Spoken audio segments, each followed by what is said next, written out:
This video is exclusively for my current and potential fans to watch as a response to the compliments, kind messages, and requests I received. To discourage ignorant, jealous, and ugly internet tones, I chose to speak entirely in English, or maybe it just feels fresh. Among all types of programmers, algorithm engineers have the highest average income and educational requirements. However, I feel it is probably the most accessible programming position for non-technical background candidates. While other backend developers primarily use programming languages like Java or C++, algorithm engineers primarily use Python. Learning Python involves less rote memorization and is less time-consuming. As Python is known as a glue language that is easy to understand, learn, and use, it doesn't require compilation and offers many callable libraries. Therefore, it is more friendly towards complex AI models. The more challenging the model, the simpler and more user-friendly the language is, which reveals the essence of simplicity is the ultimate sophistication. In the field of deep learning, many underlying libraries are written in C++, while the model as the superstructure are written in Python. Therefore, for someone who hasn't learned computer science, the first obstacle to overcome is the programming language, and mastering Python is much more easier than mastering C++ or Java. This also implies that the most difficult part of algorithms does not lie in the programming language or the textbook knowledge, but rather it requires strong capabilities in absorbing new knowledge and strong logical reasoning. This is not something a specific major can teach you. In simpler terms, it requires intelligence and talent. Although many people majored in computer science, they often struggle with getting started in the field of deep learning because there is so much to learn. Moreover, the model are updated and iterated more rapidly than other technologies, making it appear different from the usual learning process.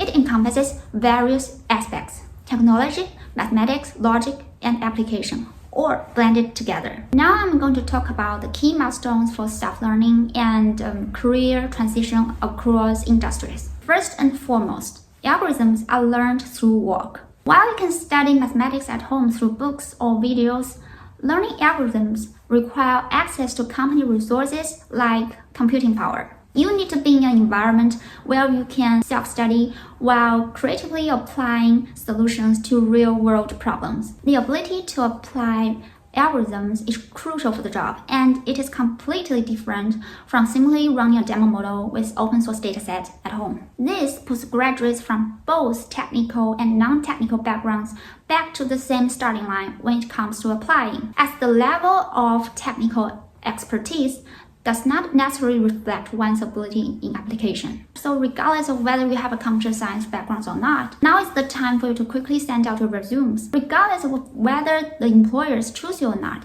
start mass applying and maximizing your exposure to opportunities. But for those without a related background, it is inevitable that you cannot pass the initial screening due to the lack of technical qualifications. In such cases, you can take advantage of a transitional career such as a data analyst or data scientist. These positions do not necessarily require a computer science background. In fact, having a background in business or other science and engineering can be advantageous. When I first joined an AI company, I was a data scientist responsible for modeling. Data science also encompasses different types of work. Some people mainly focus on writing SQL and analyzing business data, while the modeling data scientists are the closest to algorithm engineers. Now that you are watching this video, you can start applying for these positions. When you receive an interview invitation, try to schedule it as soon as possible. Don't be afraid of failure. Treat the interview as a practice, a navigator for your self-study.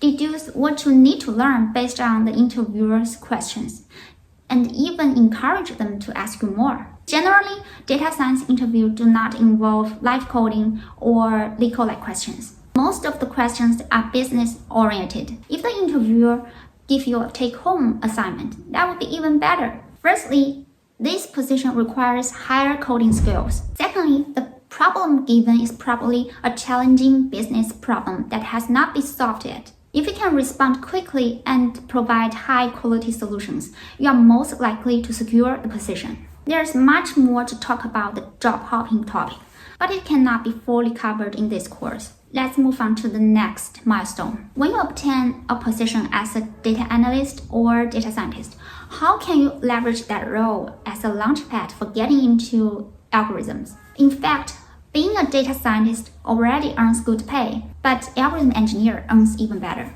The joy of a career lies in reaching the summit and witnessing different landscapes. I say engage in the simplest social interactions and do the most difficult job. At that time, driven by my curiosity, I quickly became proficient in data science, and the job became less interesting and challenging to me. Coupled with a sense of crisis, I started exploring deep learning algorithms that I haven't learned yet.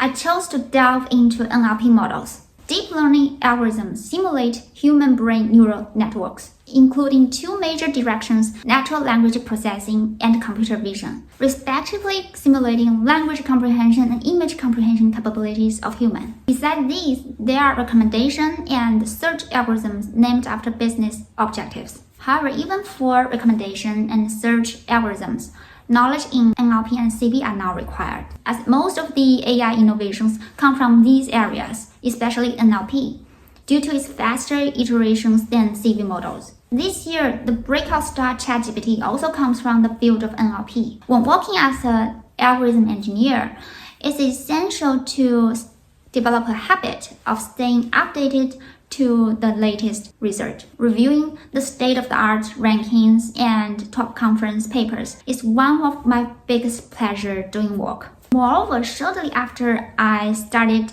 learning algorithm, I quickly realized the interconnectedness between NLP and CV. Structures such as self-attention and transformers in NLP domain could be worth exploring in CV domain. As expected, new papers and projects aligned with my thoughts emerged not long after. Now I introduce the specific steps for self-study algorithms. First, master Python and Linux command line. I recommend studying with courses by Mosh and practicing with LeetCode. For algorithm development, I recommend suitable IDEs like VS Code and lightweight JupyterLab. Here's a tip.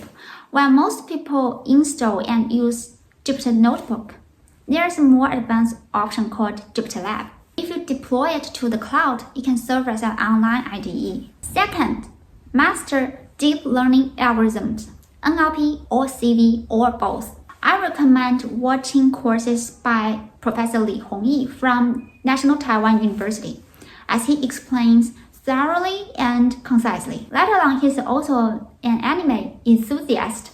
For CV, you can also check out courses by Professor Li Feifei. Also, stay updated with cutting-edge papers and open source projects listed in sorted rankings. Remember the 2H principles. Identify the 20% new models that are advanced and useful, and avoid spending too much time on the 80% outdated models. Third, deploy the suitable cloud environment for working. You need access to GPU in your daily work. Personally, I've developed my own method where both model training and development are done in the cloud. Remote access to server or cluster allow me to work from anywhere, regardless of the city or a location. If you are working with cluster deployment, it's essential to learn about Kubernetes and Docker. Everyone can explore their own set of development methods and environments. Excelling in this step can greatly improve work efficiency and is one of the secrets to avoiding overtime. Fourth, identify and train advanced models, improve performance, and apply it to solve real-world problems. This step cannot be summarized in a few sentences as it requires adaptability based on the business problem you encounter. For example, data preprocessing is also a technical aspect, and often the problem just lies in the data preprocessing. In the context of autonomous driving scenario, the deployment of advanced model onto the vehicle poses considerable challenge, demanding substantial effort comparable to model development. This is the end. Please keep in mind that this course offers an overall framework for self-learning and career transitions across industries. But the actual implementation will depend on individual circumstances and specific objectives. Algorithm engineers have the highest average income and educational requirements. 我真的是，我自己写的稿子我看不见，我好紧张。